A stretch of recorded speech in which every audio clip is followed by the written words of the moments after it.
किसानों से जुड़े मुद्दों को लेकर सोमवार को गोमो स्थित तोपचांची अंचल कार्यालय परिसर में भारतीय जनता पार्टी द्वारा एक दिवसीय धरना प्रदर्शन किया गया। इस दौरान भाजपा कार्यकर्ताओं और नेताओं ने राज्य सरकार के खिलाफ जमकर नारेबाजी की और किसानों की समस्याओं को लेकर आवाज भी बुलंद किया गया।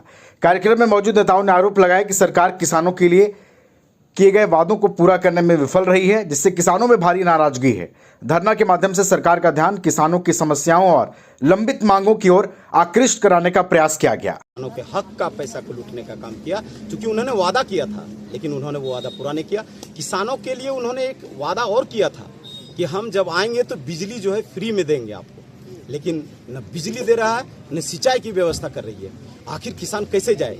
अगर किसान अगर मौसम पर अगर और भगवान पर अगर डिपेंड रहे तो किसान की खेती आप समझ सकते हैं कि संभव नहीं है। तो झारखंड सरकार को किसानों के लिए जो है उनके लिए जो है सिंचाई की व्यवस्था जो है करनी चाहिए, और जो केंद्र सरकार द्वारा जो योजना चल रही है सिंचाई की, उसको भी ये सही तरीके से लागू नहीं कर रहे हैं। उस पर भी जो है वो पैसा को जो है इधर उधर करके पैसा को बर्बाद कर रहे हैं। और केंद्र अब इस स्टेट में आप समझ सकते हैं कि किसानों के लिए उनके पास पैसा नहीं है, लेकिन ट्रेजरी में घोटाला करने के लिए इनके पास पैसा है। इनको किसान और बच्चों यहाँ के नौजवानों के लिए इनके पास नौकरी नहीं है।